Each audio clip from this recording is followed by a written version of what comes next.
আসসালামু আলাইকুম। সবার আগে বাছাই করা 10টি আন্তর্জাতিক খবর জানিয়ে দেব। প্রথমেই থাকছে শিরোনাম। তবে তার আগে অনুরোধ থাকবে ভিডিওটিতে একটি লাইক দিবেন।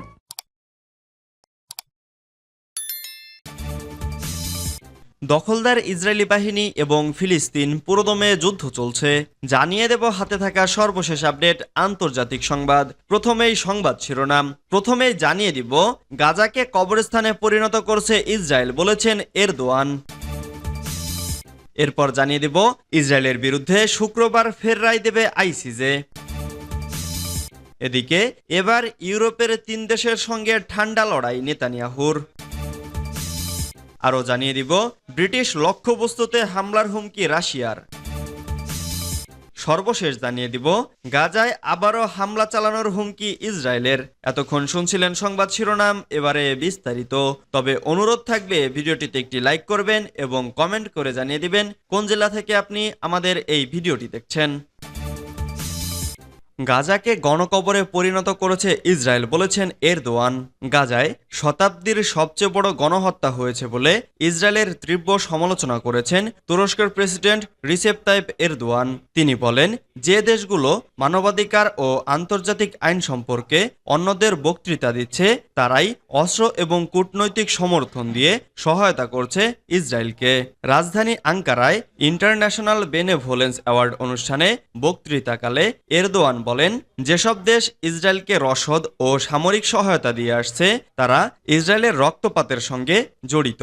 তিনি বলেন, গত 229 দিনে ইসরায়েলের অবরোধের কারণে গাজা একটি কবরস্থানে পরিণত হয়েছে, যা ইতিমধ্যেই একটি উন্মুক্ত কারাগার ছিল।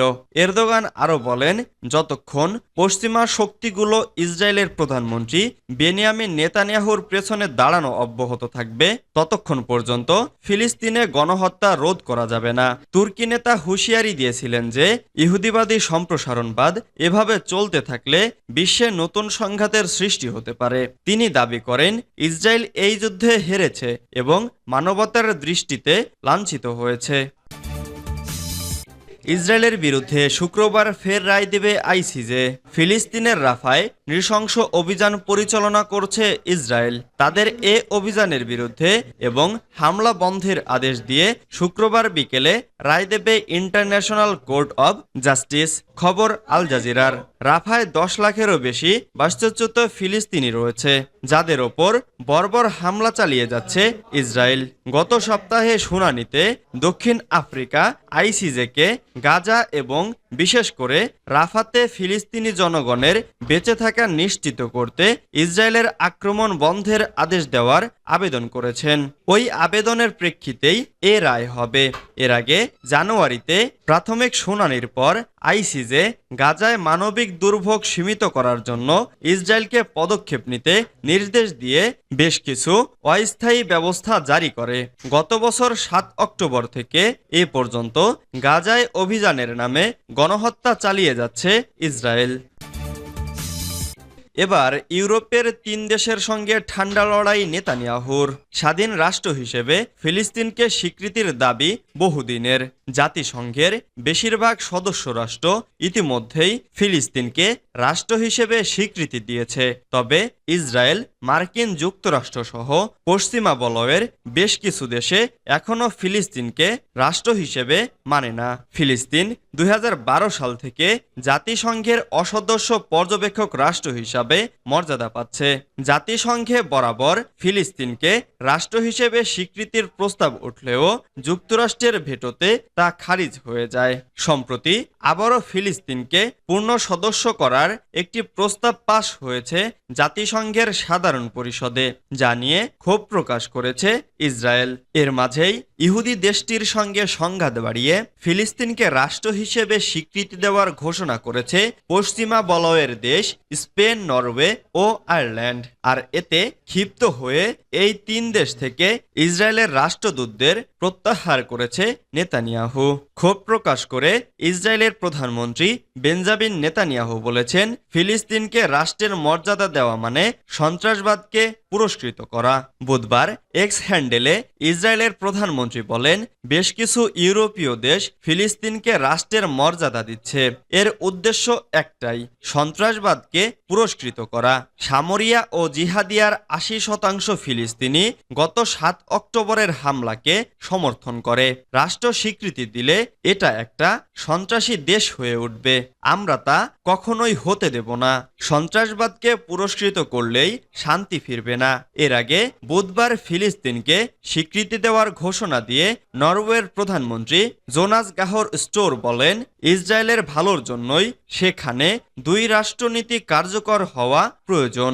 এক্ষেত্রে গাজা ও ওয়েস্ট ব্যাংক সহ ফিলিস্তিন দেশ প্রতিষ্ঠিত হোক। তাতে ২ দেশের মধ্যে থাকা সংঘাত শেষ হবে ও পশ্চিম এশিয়ায় শান্তি ফিরবে।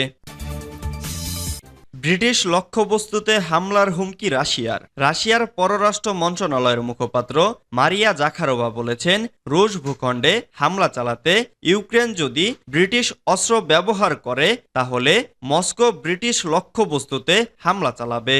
জাখারোভা সাংবাদিকদের বলেন, এমন পরিস্থিতিতে ইউক্রেনের ভূখণ্ড এবং এর সীমান্তের বাইরে ব্রিটিশ লক্ষ্যবস্তুতে আঘাত হানার কথা বিবেচনা করবে রাশিয়া। চলতি মাসের শুরুতে ব্রিটিশ পররাষ্ট্রমন্ত্রী ডেভিড ক্যামেরন রাশিয়ার অভ্যন্তরে লক্ষ্যবস্তুতে আঘাত হানার জন্য লন্ডনের সরবরাহ করা অস্ত্র ব্যবহারের অধিকার ইউক্রেনের রয়েছে বলে মন্তব্য করেন। ক্যামেরনের মন্তব্যে মস্কো হুঁশিয়ারি দিয়েছিল। মারিয়া জাখারোভা সেই হুঁশিয়ারির পুনরাবৃত্তি করছেন। রাশিয়া ব্রিটিশ পররাষ্ট্রমন্ত্রীর এই মন্তব্যের ক্ষুব্ধ প্রতিক্রিয়া ব্যক্ত করেন। এর জেরে সম্প্রতি কৌশলগত পারমাণবিক ক্ষেপণাস্ত্র উৎক্ষেপণের মহড়া শুরু করেছে মস্কো। এদিকে রুশ বাহিনী প্রথমবারের মতো পারমাণবিক মহড়া শুরু করেছে। এই মহড়ায় রয়েছে অকৌশলগত পারমাণবিক অস্ত্র প্রস্তুত ও ব্যবহার, এর ব্যবহারিক প্রশিক্ষণ। মঙ্গলবার দেশটির প্রতিরক্ষা মন্ত্রণালয় জানায়, প্রেসিডেন্ট ভ্লাদিমির পুতিন এ মাসের শুরুতে এ মহড়ার নির্দেশ দেন। মস্কো এগুলোকে রাশিয়ার জন্য নিরাপত্তার হুমকির সঙ্গে যুক্ত করেছে।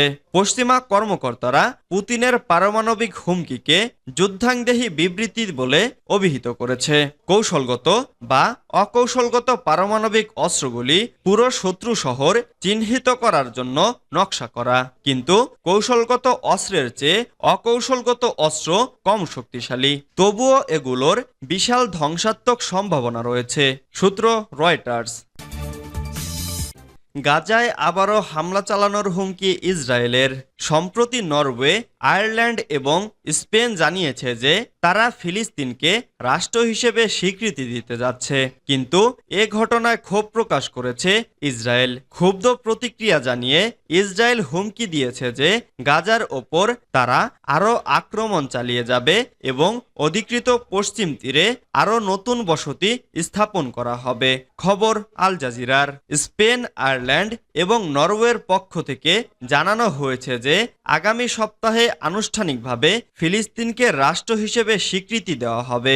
মধ্যপ্রাচ্যে শান্তি ফেরাতেই এমন উদ্যোগ নেওয়া হয়েছে বলে জানানো হয়। তবে দেশ তিনটির এমন পদক্ষেপে ক্ষুব্ধ প্রতিক্রিয়া জানিয়েছে ইসরায়েল। এদিকে গাজার দক্ষিণাঞ্চলীয় রাফা এবং উত্তরাঞ্চলীয় জাবালিয়া শহরে অগ্রসর হয়েছে ইসরায়েলি বাহিনী। ফলে ওই এলাকার বেসামরিক লোকজনের মধ্যে আতঙ্ক ছড়িয়ে পড়েছে। নিরাপদ আশ্রয়ের খোঁজে দিশেহারা হয়ে পড়েছে নিরীহ মানুষ। খাবার পানির সংকটের পাশাপাশি তাদের এখন মাথা গোঁজারও কোনো ঠাঁই নেই। কোথায় যাবে, কি করবে কিছুই জানে না এই আশ্রয়হীন মানুষগুলো। ইসরায়েলের সামরিক বাহিনী জানিয়েছে তাদের নাহাল ব্রিগেডের সদস্যরা রাফা ঘিরে রেখেছে। তাদের দাবি, সৈন্যরা সন্ত্রাসী লক্ষ্যবস্তুতে আক্রমণ করার পরিকল্পনা করছে। ইসরায়েলের দাবি, তারা যতটা সম্ভব বেসামরিক জনগণের ক্ষয়ক্ষতি এড়িয়ে চলবে।